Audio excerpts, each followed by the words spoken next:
Shalom taifa teule, watumishi na wasalimu kwa jina la Bwana wetu Yesu Kristo. Watumishi ni kwema, sisi tunamshukuru Mungu kwa kutupea kibali tena jioni ya leo. Basi acha tuombe Mungu ili tuanze neno letu la magharibi ya leo, kwa kuwa muda tumeupata saa hizi kidogo. Basi tuone neno ambalo tutalisha taifa. Mungu mkuu, Kristo Yesu, heshima na utukufu ni wako. Wewe ni Mungu, katika wewe vitu vyote vimeumbwa. Uheshimiwe na uinuliwe, kwa sababu kwa Mungu juu ya maisha yetu. Muda huu ni wako.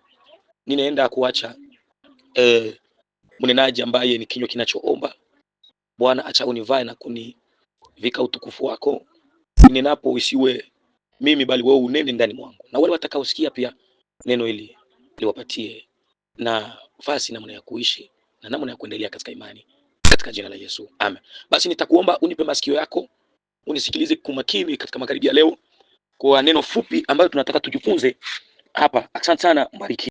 Bwana Yesu asifiwe. Taifa teule, watumishi wa Mungu, nimekuja tena mbele yangu.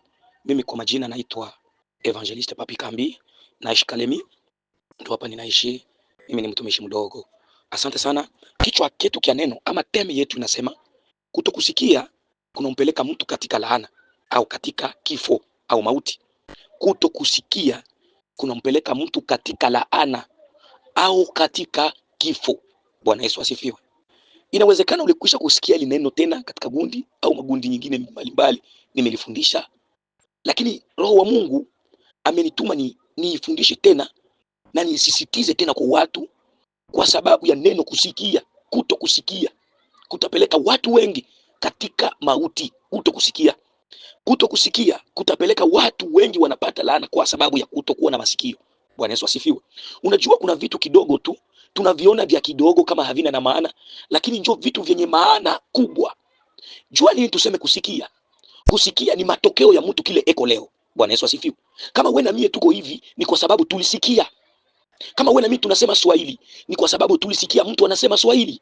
Kama wewe na mimi tunasema, ama ukikuwa tunasema Francais ama tukizungumza Kiingereza, donc ni matokeo ya kusikia. Huwezi kusema Swahili kama hukusikia Swahili. Huwezi kusema Francais kama hukusikia mtu akisema Francais au kujifunza kwa mtu akisema Francais. Bwana Yesu asifiwe. Na ndio maana pia okovu ama imani huja kwa kusikia neno la Mungu. Bwana Yesu asifiwe. Unaona, masikio, donc kusikia ni kitu kimoja kiko très capital kwa Mkristo, très capital kwa nyumba, très capital kwa ndoa, très capital kwa kila kitu. Kusikia. Bwana Yesu asifiwe. Tukisema kusikia tunasema nini? Kusikia ni kushika kile kitu unachoambiwa, unakishika na kukitumikia. Bwana Yesu asifiwe. Hapo ndio unasikia. Kuna mwingine unaweza kumwambia kitu, na baada ya kumwambia kitu, lakini unamwambia kwa kuwa ana masikio, unadhani kuwa anasikia kile kitu unamwambia asikifanye, na inatokea muda fulani anakifanya. Ni kusema yule mtu anaweza alikuwa na masikio tunayoyaona, lakini hakusikia. Bwana Yesu asifiwe. Na njoo hatari kubwa ninayohofia watu wengi, ninayohofia Wakristo wengi sana wanaingia makanisani, wanahubiriwa kila siku. Tujiulize, je, hiyo mahubiri wanayohubiria watu wanaisikia? Ndio tunafanya magundi za mainjili, tunafanya magundi ambazo za kuhubiri habari njema. Sasa tujiulize, hii injili tunayoifanya kwa internet ama kwa magrupu kama hivi Conference de Grandeur, je, kiukweli batu beko banafuata mafundisho na kuisikia? Sababu kuisikia ni kuishika na kuitumikia. Bwana Yesu asifiwe. Hauwezi kusema unasikia lakini haukushika kitu mtu alikuambia, hausikii. Kutokusikia kutapeleka watu wengi jehanamu. Kutokusikia kutapeleka watu katika kifo. Kutokusikia watu wengi wataingia katika laana. Hebu tuangalie katika Biblia sasa. Tunaanza na kitabu cha Mwanzo sura 2 mstari wa 16 mpaka 17. Tunasoma kwa jina la Bwana wetu Yesu. Bwana Mungu akawaagiza huyo mtu akisema, matunda ya kila mti wa bustani waweza kula, walakini matunda ya mti wa ujuzi wa mema na mabaya usile, kwa maana siku utakapokula matunda ya mti huo utakufa hakika. Bwana Yesu asifiwe. Hapa Mungu alipoumba Adamu na Eva akaweka katika bustani ya Eden. Hii ni hadithi watu wengi tunaijua sana. Na alipoweka katika bustani ya Eden akampatia sharti, akawapatia sharti.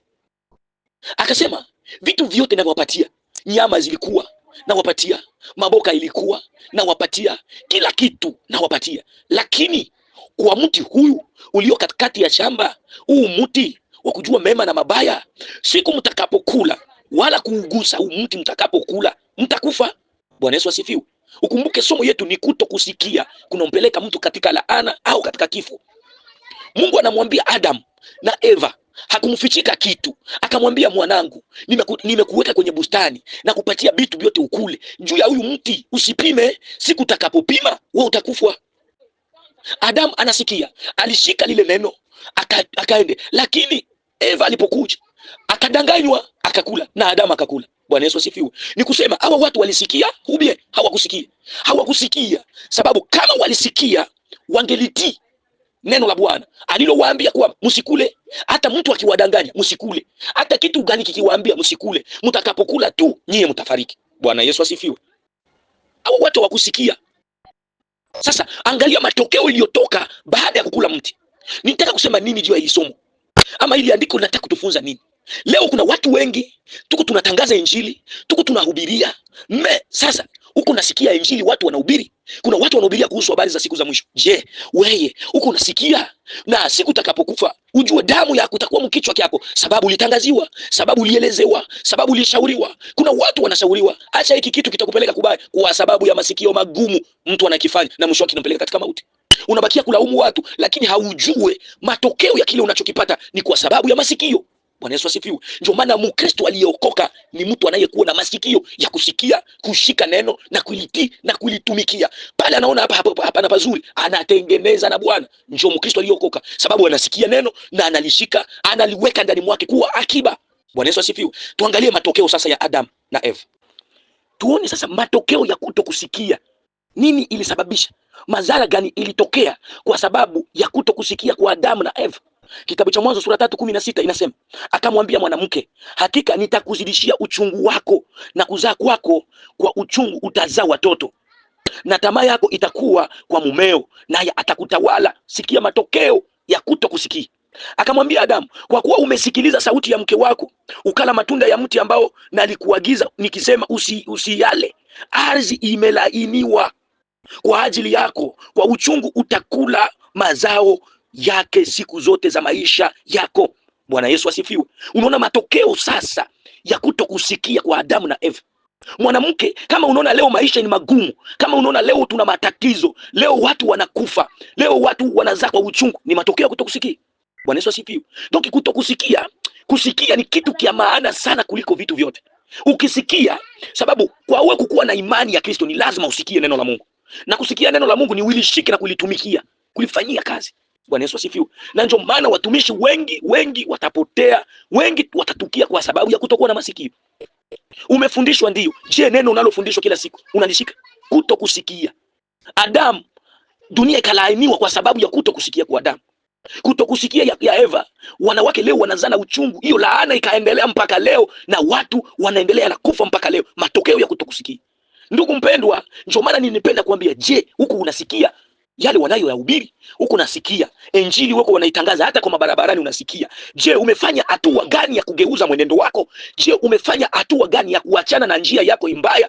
Je, umefanya hatua gani ya kubadilisha hali yako ya kuishi na kuamini Kristo kuwa Bwana na Mwokozi wako maisha yako ili upate uzima wa milele? Kama hujafanya hatua, sikia neno hili, angalia shida, matokeo ya kutokusikia hiyo. Bwana Yesu asifiwe. Matokeo ya mtu wa pili kutokusikia ni Samsoni. Bwana Yesu asifiwe. Ndio kile kitabu cha Waamuzi 16:4-7 au tembelea utafuta hadithi za Samsoni. Samsoni kulikuwa mwanamke ambaye wazazi walimwandalia, walikuwa wanahitaji yule mwanamke amuoe Samsoni. Wakamwambia Samsoni, oa huyu, lakini Samsoni kwa sababu ya kutokusikia akaenda kupenda Mfilisti, akapenda Delila. Na alipompenda huyu Delila, mwisho sasa bakamwambia huyu Delila ni Mfilisti, sisi hatupatane na Wafilisti. Ukumbuke kwamba objective ya Samson, kwa sababu alikuwa ni mnaziri wa Mungu, ilikuwa ni wakati Wafilisti walikuwa wanatawala Israeli wakiwaangamiza na kuwanyanyasa. Ndio Mungu akasema katika tumbo ya Manoa mtoke mtu ambaye atakuwa msaada juu ya Israeli. Lakini walimshauri Samson, acha kuwa huyu ni adui. Samsoni hakusikia. Kutokusikia kunampeleka mtu katika mauti, kunampeleka mtu katika laana. Kama laana tuliyoipata katika dunia, ardhi ikalauniwa kwa sababu ya matokeo ya kusikia, ikapelekea kifo cha Samsoni juu ya kutokusikia. Samsoni, usiowe Delila. Samsoni akaona, kwa sababu ameona sura, ameona urembo, lakini akashindwa kusikia neno la wazazi, akashinda kusikia mashauri walikuwa wanampatia, akaoa. Mwisho wake misio ya Delila ilikuwa kumkumlia tu Samsoni, mwisho wake akauawa kupitia mwanamke ambaye walimkataza asimuoe. Njoo ikamuletea Samsoni akafika mkufa. Kutokusikia. Ndugu jamaa wapendwa, masikio ni kitu cha maana sana, na kama hatusikie, hakika tujue kwamba hata uzima wa milele hatutaupata. Kitu kinacholeta imani ni nini? Kinacholeta imani ni nini? Acha tuangalie kwanza. Bwana Yesu asifiwe. Matokeo ya imani kule inachotoka, kitabu cha Warumi sura 10 mstari wa 17 inasema, basi imani chanzo chake ni kusikia, na kusikia huja kwa neno la Kristo, ama kwa neno la Mungu. Bwana Yesu asifiwe, watumishi. Toke imani inakuja kwa kusikia. Ni kusema kama imani inakuja kwa kusikia, ujue pia kupotea uja kwa kutokusikia. Bwana Yesu asifiwe. Unaona vitu viwili, kama imani inakuja kwa kusikia, na ujue kupotea uja kwa kutokusikia. Sababu maandiko yanasema aaminie na kubatizwa ataokolewa. Donc kabla uamini na ubatizwe, ni lazima kwanza ulisikia. Na ulisikia nini? Ulisikia neno la Mungu, ndio neno la Kristo. Ulipolisikia ukaona ndani, mkachoma, ukaona, ukabeba maamuzi ya kuamini. Sasa kama ulisikia neno la Mungu, mtu alipohubiri ulisikia, lakini haukufanya hatua ya kuamini, ni kusema haukusikia lile neno. Na ujue imani uja kwa kusikia neno la Mungu, na okovu uja kwa kuamini. Unaona vitu vinatembea etape tatu. Kabla uamini lazima usikie, ukisha kusikia unaamini, na unapoamini ndio unapata okovu. Donc kama hukusikia hautaamini, na mwisho wake hutaokolewa. Bwana Yesu asifiwe. Ndio maana masikio, ndugu yangu, wa ndugu wapendwa, na wasi tusikie neno la Mungu. Leo wahubiri wako wanahubiri mitandaoni, wanahubiri, watu wanahubiri mabarabarani, wanahubiri, watu wako wanatangaza kwa masoko, wanatangaza Injili, lakini watu hawasikii. Na mimi ninakutangazia leo tena, rudisha masikio yako ya kiroho, unisikilize kwa umakini, uangalie mwenendo wako. Je, leo kama parapande nalia, wewe utapanda na wale ambao Kristo waliojitengeneza wakati wa harusi ya mwana kondoo? Kweli utaingia katika harusi hiyo? Ndugu mpendwa, leo watu wanahubiri kuhusu dhambi, tutengeneze maisha, hatujue saa wala nyakati baba atakuja. Watu wanahubiria, kila mtu yuko anasikia. Je, wewe ulikishafanya hatua ya kutengeneza maisha yako? Unachunga nini? Mbona yale masikio itakupeleka katika mauti ya milele? Ujue ile siku utalia na kusaga meno. Utatamani kusikia hili neno tunalolitangaza, watu wanaoitangaza. Hakutakuwa tena wakati. Utatamani kuamini kama yule tajiri na yule Lazaro. Yule tajiri na yule Lazaro. Tajiri aliomba arudie, aje aambie hata ndugu zake. Wakamwambia kuna Isa, lakini yule Lazaro alikuwa maskini, iko katika kifua cha Ibrahimu. Unaona? Hakuna masikio kisha kufa.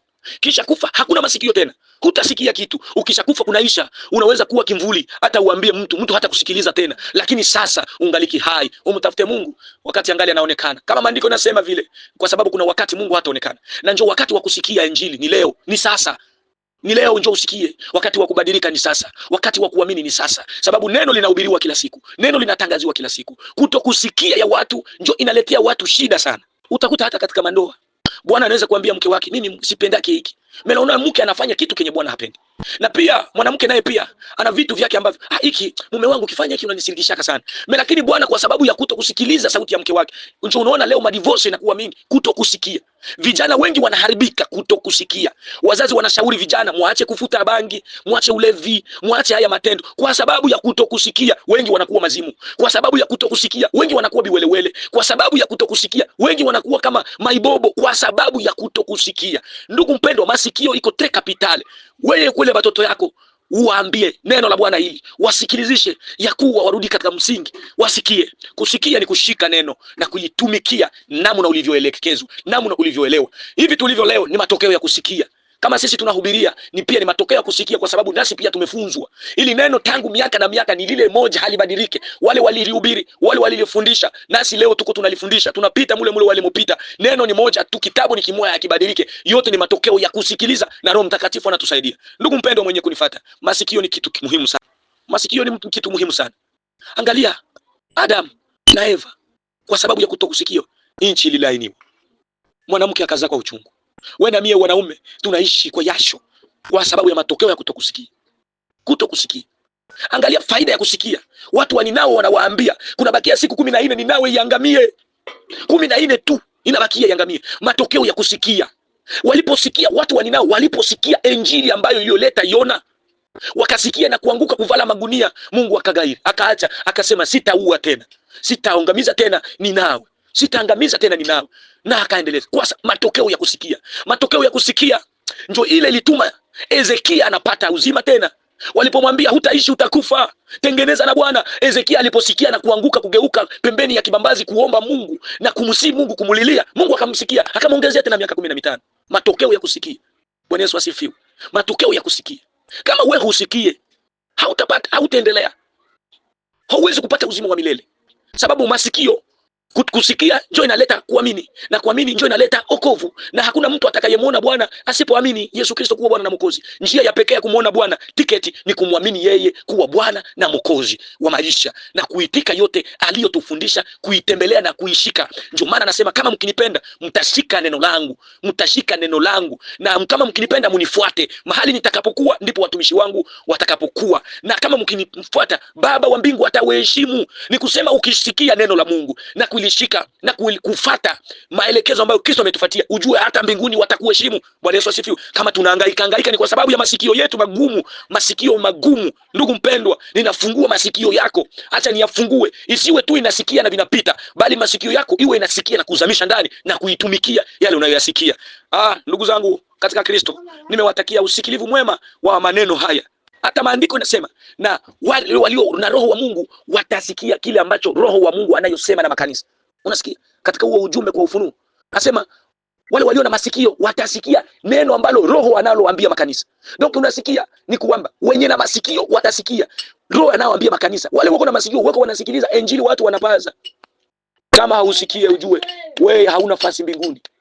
Wenye nafasi mbinguni ni wale waliosikia na kuitika, kukana maisha yao, kuacha kila kitu na kumfuata Yesu Kristo, kushika neno lake na kulitembea, na ile siku watamuona Bwana. Wanaofanya mapenzi ya Bwana. Huwezi kufanya mapenzi ya Bwana kama haukusikia maelekezo ya Bwana. Lazima usikie kwanza maelekezo ya Bwana aliyotuachia namna ya kutembea, na ndio itatufanya wewe na mimi ile siku tukamuone Bwana. Fungua masikio yako, usifanye moyo mgumu. Kama ulisha kumkosea Bwana, murudilie, tengeneza maisha yako. Na kama bado hujampokea Kristo, muda ni sasa. Umwamini Yesu Kristo kuwa Bwana na Mwokozi. Amini Yesu Kristo. Amini Yesu Kristo kuwa Bwana na Mwokozi ili upate uzima wa milele. Nimerudi tena na kusisitiza, umpokee Yesu Kristo kuwa Bwana na Mwokozi wa maisha yako ili upate uzima wa milele. Kila yeyote aliyemwamini alipewa na ufasi ya kuitwa mwana wa Mungu. Ukimwamini leo utaitwa mwana wa Mungu. Pokea Yesu. Mimi ni kama Yohana Mbatizaji akitangaza injili, tengenezeni njia. Alikuja kutengeneza njia kwa sababu ya Kristo. Nami nimetangaza, tengeneza njia zako, mwenendo wako. Yesu Kristo yu mlangoni, tuko katika siku za mwisho. Ninakualika usikie neno hili. Usikie, isiwe kama wale wasiomjua Mungu, wale ambao wametayarishiwa kabisa mauti, wasiomjua Mungu, waliopotea kama wakina Yuda, walikuwa wamekwisha kupotea tayari. Sasa na wewe usiwe miongoni mwa wale watu, bali kuwa miongoni mwa watu wenye kusikia na kuitika, kubadilisha mwenendo wao na kuangalia hatua na kutembelea mapenzi ya Bwana. Nimekurudisha tena, mpokee Yesu, umpokee Yesu Kristo kuwa Bwana na Mwokozi, utapata uzima wa milele. Na kisha kumpokea, endelea kufuata nyayo zake na kufanya mapenzi yake, na ile siku tutamuona Bwana na tutaimba pamoja na malaika. Neno libarikiwe kwenu na kwangu. Amen. Neno lako ni nyundo, sema Yeremia. Sababu gani aseme ni nyundo? Sababu neno linapenya mahali ambapo kitu chochote hakiwezi kupenya. Neno la Mungu linapenya ndani ya moyo, hata mnakuwa kuta za ibilisi inavunja. Neno lako ni taa ya miguu yetu. Neno lako ni chakula chetu cha kila siku, na neno lako ndiyo Kristo mwenyewe ambaye ni Bwana na Mwokozi. Nakushukuru, nahitaji ile neno lipenye ndani ya watu wako, lisaidie watu wenye walishapoteza masikio ya kiroho ya kusikiliza neno lako na kujikuta na kuitika kubadilika. Baba, na kuomba acha wasaidie na kuwarudisha katika msingi wa neno lako. Ni katika jina la Yesu Kristo tunaomba na kusema hivyo. Amen.